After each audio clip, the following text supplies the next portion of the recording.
Hello everyone! So for today's video, magagawa tayo ng beef kare-kare. So unang kulo itapon po natin and then pangalawang kulo isave natin yung sabaw.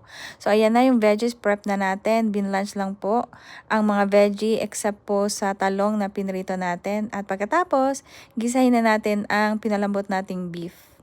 So sibuyas at bawang and then ilagay na natin yung beef. At syempre, yung oil natin ay nilagyan po natin ng anito para medyo magkakulay po siya.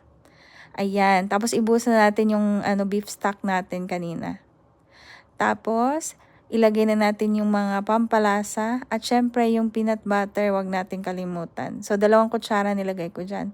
Pero depende kung gusto nyo ng medyo creamier, so lagyan nyo pa ng additional. Ayan, halo-haluin lang po natin.